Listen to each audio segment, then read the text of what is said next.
mas como tu, sendo judeu, pede a mim, que sou samaritana, para te dar água? Sabe o que nós aprendemos com essa palavra?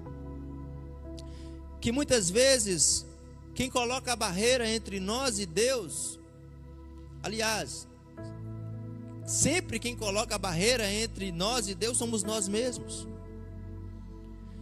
Porque Jesus decidiu passar por aquele caminho por causa daquela mulher e por causa daquelas pessoas que viviam naquela cidade.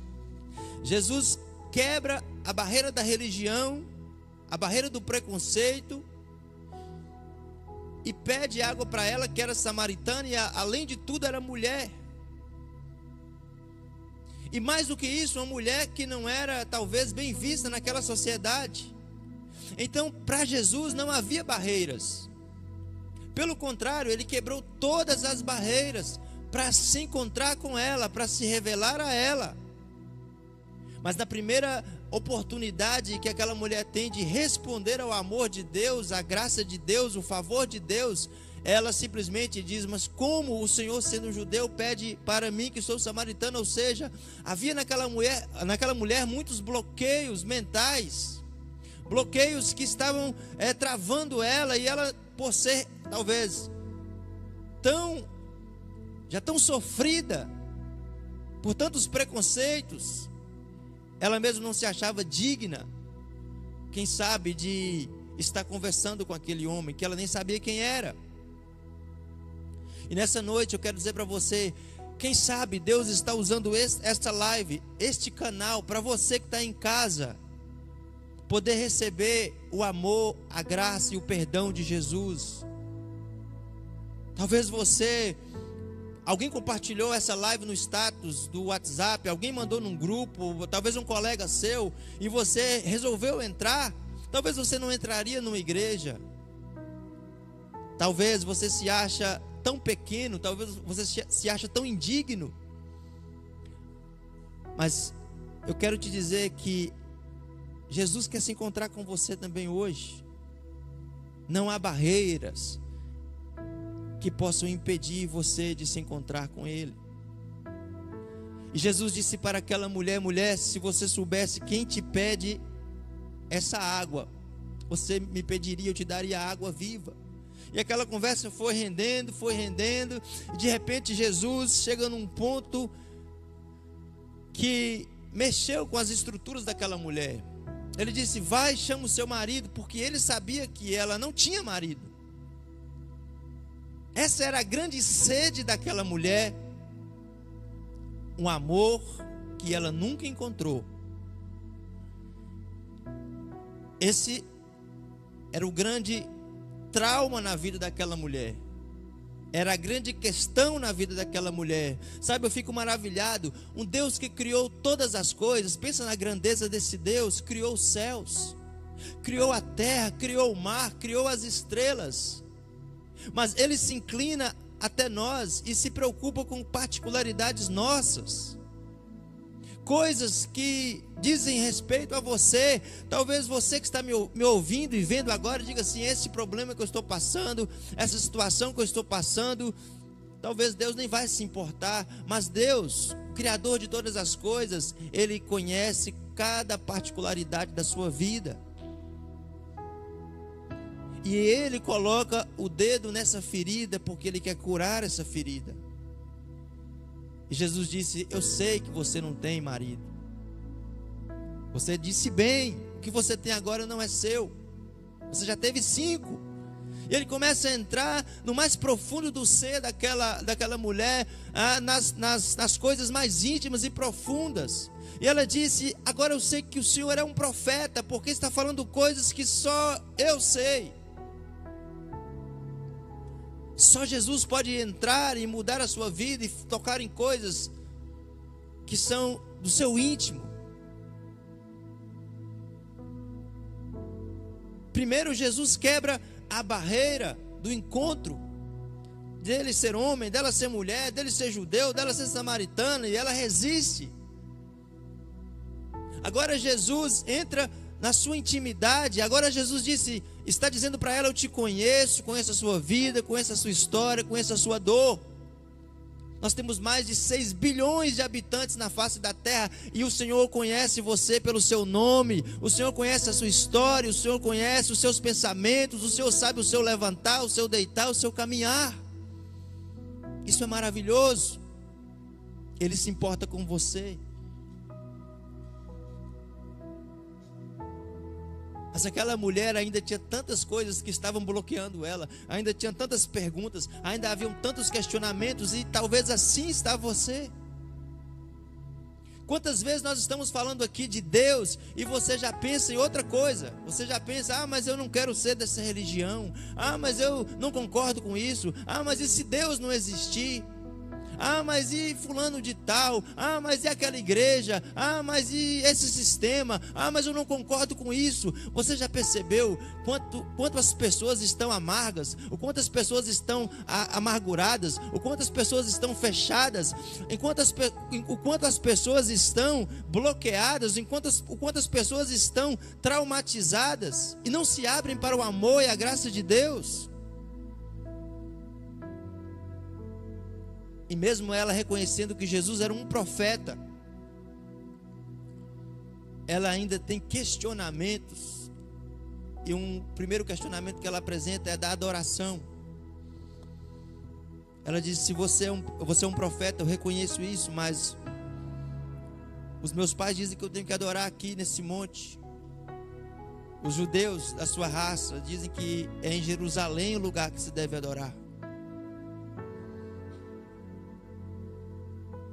Hoje eu compartilhei uma frase de um avivalista da Inglaterra chamado John Wesley. John Wesley, ele começou a pregar uma mensagem de pureza, de santidade, e começou a incomodar o sistema no qual ele estava envolvido, até que proibiram ele de pregar nas paróquias da sua cidade, da sua nação. Então ele foi para as ruas, ele foi para as praças, e ele disse uma frase interessante. Ele disse: o mundo é a minha paróquia. Sabe, às vezes nós estamos condicionando Deus a lugares, a pessoas. Pensamos que Deus está tão longe, quando na verdade Deus está tão perto. E Jesus disse: olha, mulher, acerca da adoração que você está me perguntando, quero te dizer algo. As pessoas não vão adorar, não é naquele lugar determinado, não é em Jerusalém, não. Mas já chegou o tempo em que os verdadeiros adoradores adorarão o Pai de uma forma espiritual e verdadeira. Até aquele momento, até a chegada de Jesus à terra, as pessoas adoravam ao Senhor por meio de rituais, por meio de doutrinas, por meio de sistemas, por meio de sacrifícios de bodes, de touros, de animais, os mais sinceros. Mas Jesus disse: estou estabelecendo um novo tempo. Já chegou esse tempo em que qualquer pessoa na face da terra que estiver com um coração sincero e verdadeiro poderá me adorar. Você poderá me encontrar. Não existe mais lugares, não existem mais barreiras, não existem mais pessoas que podem separar você do seu Criador. Então talvez você está aí na sua casa agora e diga assim: mas será que eu posso adorar aqui ouvindo essa live e essa presença de Deus? Sim, você pode, e você pode abrir o seu coração aí onde você está e receber o amor e a graça de Deus. Não resista ao Espírito Santo que está te chamando nessa noite para adorar aquele que é digno, aquele que te conhece, aquele que te ama e aquele que quer mudar a sua história. Jesus disse, eu já quero caminhar para a conclusão. Ele disse: sabe por que você vai adorar em espírito e em verdade? Porque Deus é espírito. E importa que os seus adoradores o adorem dessa forma, de forma espiritual. Se alguém te questionar e dizer assim: olha, Me prova que Deus existe. Nós estamos vivendo dias assim, onde as pessoas dizem assim: mas se Deus existe, por que existe tanto sofrimento? Por que existe tanta dor? Por que existem tantas pessoas fazendo coisas ruins? Se Deus existe, por que Ele permitiu essa pandemia? Por que Ele permite as tragédias? E a grande pergunta dessa geração é: Deus existe? Eu quero te dizer o seguinte: se eu tivesse essa resposta, Deus não seria Deus, porque Deus não pode ser explicado. Deus é um absurdo para a nossa mente humana. Nós somos limitados. Você não pode pegar nele, você não pode provar ele, você não pode testar ele, porque ele é espírito, ele enche todas as coisas. Deus enche os céus, Deus enche a terra. A nossa cabeça muitas vezes pensa assim: olha, Deus está lá no céu olhando para mim. Não, quero te dizer o seguinte, uma coisa: Deus, Ele não está só no céu, Ele enche, a glória dele enche a terra inteira. Todas as coisas estão em Deus. O mundo foi criado nele. Você está nele. A palavra diz que nele nós respiramos, nele nos movemos, nele nós existimos, dele nós somos descendência. E nós não podemos apalpar, nós não podemos tocar e nem podemos dizer que ele é semelhante a qualquer coisa aqui na terra, porque ele é inexplicável, indizível.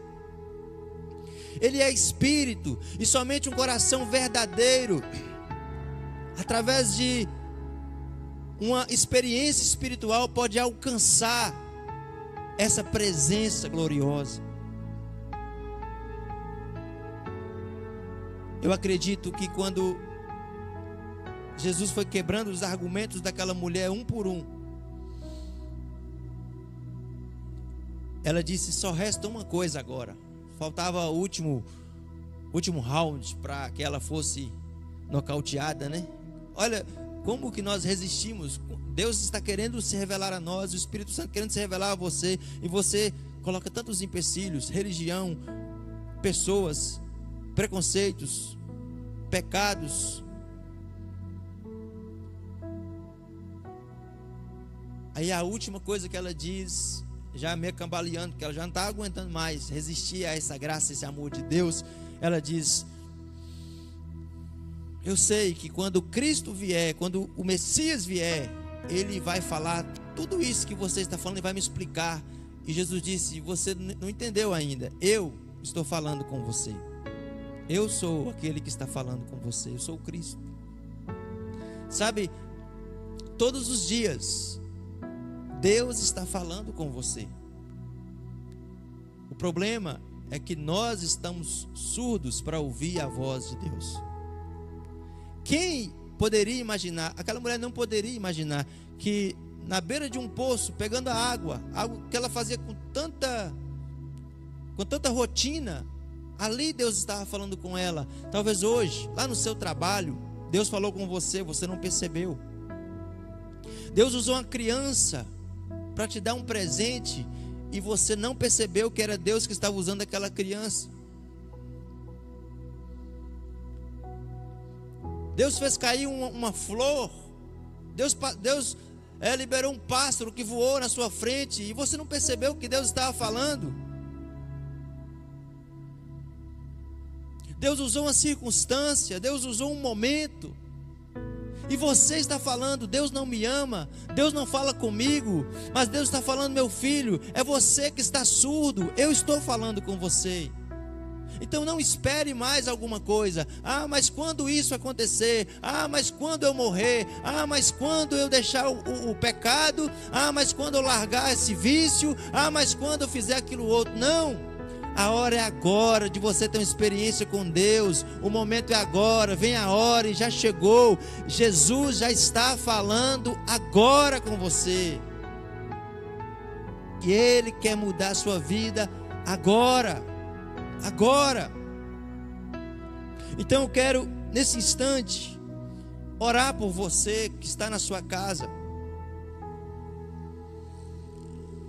para que você seja sensível à voz do Espírito Santo, porque eu tenho certeza que Ele já falou com você hoje. Ele fala todo dia, vai falar amanhã, vai falar depois de amanhã, e Ele quer tocar no mais íntimo do seu ser e quebrar uma por uma das suas resistências, dos seus bloqueios. Ele quer te nocautear para que você realmente se entregue a Ele, sem reservas. E nós não estamos falando aqui de religião, não estamos falando aqui de sistemas, não estamos falando aqui de nada disso. Estamos falando de um Deus vivo, Criador dos céus e da terra, que criou você e que se importa com a sua existência e quer mudar a sua história. Quer te dar um novo destino, quer mudar a sua perspectiva. Outrora aquela mulher era conhecida naquela cidade como uma mulher de muitos homens. Mas a partir daquele instante, ela se tornou conhecida no mundo inteiro como uma mulher que recebeu uma água viva, que jorrou nela a fonte da vida eterna. Hoje nós estamos falando dessa mulher. Deus quer mudar também a sua história. Deus quer mudar o rumo da sua vida. Se você puder ir na sua casa, talvez você pode, talvez não, feche os seus olhos e faça essa oração comigo de entrega ao Senhor. Pai Celestial, eu quero agora colocar diante de Ti a vida de cada pessoa que está me ouvindo agora. E o Senhor Espírito Santo não está preso neste lugar, o Senhor não está preso nessas câmeras. O Senhor pode ultrapassar a barreira e entrar na casa, no lar, e preencher o vazio que está no coração deste jovem, dessa moça, desse rapaz, que está pensando hoje, talvez em tirar a sua vida, que está depressivo, que está angustiado, que está aflito. Mas agora, Espírito Santo, que a paz do